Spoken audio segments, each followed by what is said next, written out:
পাঁচার চামড়া উঠায় ফেলবে কিন্তু এবার আওয়ামী লীগ যদি আসে, আর আওয়ামী লীগ আসবেই।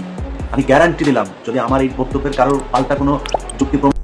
বিখ্যাত সাংবাদিক ইলিয়াস বলেন, আওয়ামী লীগ ক্ষমতায় আসবেই, এবার না হলেও সামনের বার ক্ষমতা আসবে। ক্ষমতা আসলে বিরোধী দলের চামড়া তুলে নেবে। সম্প্রতি এক ভিডিও বার্তায় তিনি জোরালোভাবে দাবি করেন যে আওয়ামী লীগ আবারও ক্ষমতা আসবেই।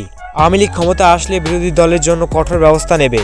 ইলিয়াস হোসেনের বক্তব্য অনুযায়ী বর্তমান রাজনৈতিক পরিস্থিতি আওয়ামী লীগের অনুকূলে। তিনি বলেন, দেশের উন্নয়ন ও স্থিতিশীলতার প্রশ্নে জনগণ আবারও আওয়ামী লীগকে নির্বাচিত করবে। অন্য কোনো দল এই মুহূর্তে জনগণের আস্থা অর্জন করতে ব্যর্থ হয়েছে।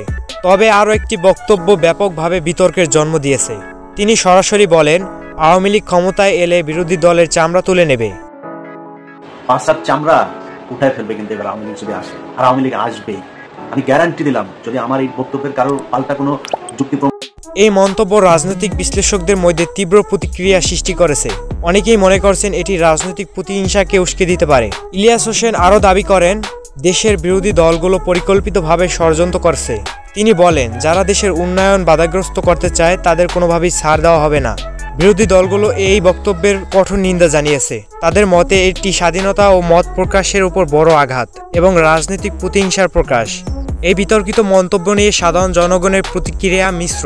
কেউ কেউ মনে করেন এটি শুধু রাজনৈতিক বক্তব্য, আবার অনেকেই এই ধরনের বক্তব্যকে উস্কানিমূলক বক্তব্য হিসাবে উল্লেখ করেছেন। গণতন্ত্রের জন্য হুমকি বলেও মনে করছেন।